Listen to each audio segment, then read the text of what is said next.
Saya kira mungkin dari sisi permintaan, terutama produk-produk yang berhubungan dengan COVID-19, dalam hal ini mungkin produk masker yang kita bicarakan, permintaan kuartal kedua 2022 ini cenderung ya menurun, tetapi mungkin tidak sedrastis penurunan yang kita alami di kuartal pertama 2022.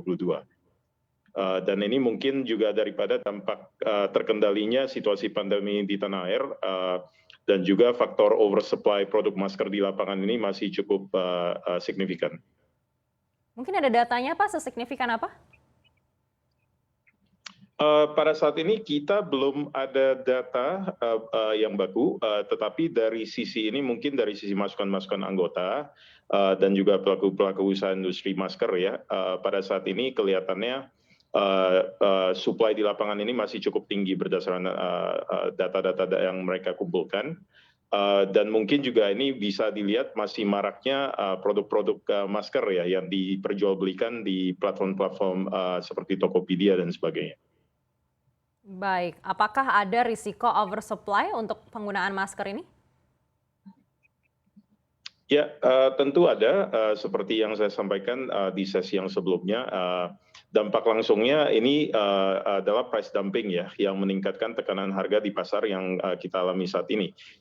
Dampak jangka panjangnya ini adalah margin daripada industri-industri pasti akan tertekan, dan mungkin jangka yang lebih panjangnya lagi, industri-industri ini mungkin akan mengalami penyusutan juga.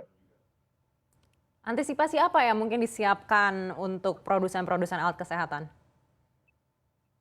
Ya, saya kira produsen-produsen daripada produk-produk ini mungkin juga sudah banyak mengantisipasi ya, karena tren ini sudah dimulai daripada awal tahun.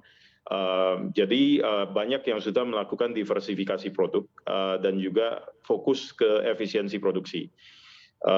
Dan dari asosiasi kita, Aspaki, kita juga terus-menerus menghimbau regulator untuk senantiasa membuat regulasi yang berpihak kepada produsen-produsen dalam negeri dan produk-produk dalam negeri.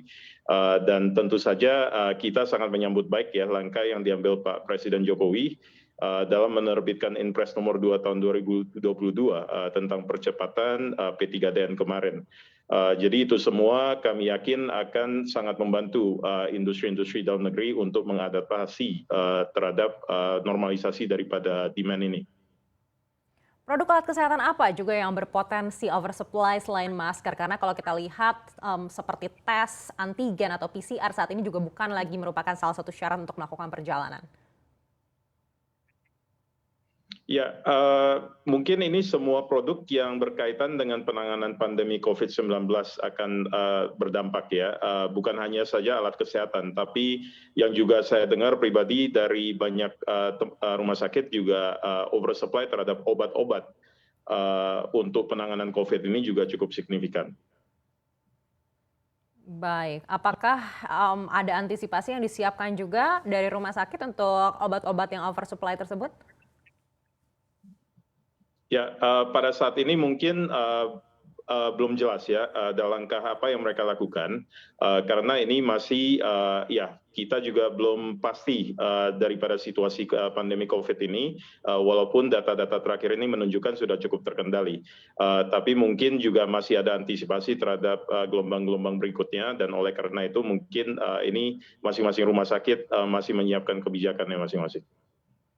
Bagaimana dengan expired date? Tentu untuk obat dan juga mungkin vaksin ini kan semuanya ada expired date-nya. Apakah ada potensi kerugian karena oversupply saat ini?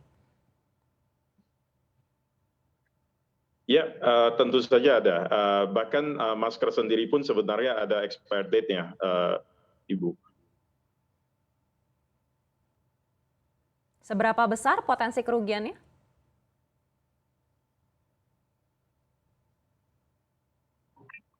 Pak Erwin bisa mendengar suara kami? Saat ini kita belum mempunyai data pastinya.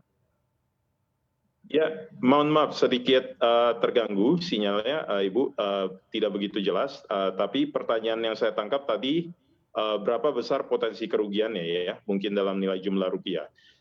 Pada saat ini belum ada data yang jelas, Ibu, berapa besar potensi kerugiannya, tapi yang jelas ini merupakan suatu resiko yang harus dipantau.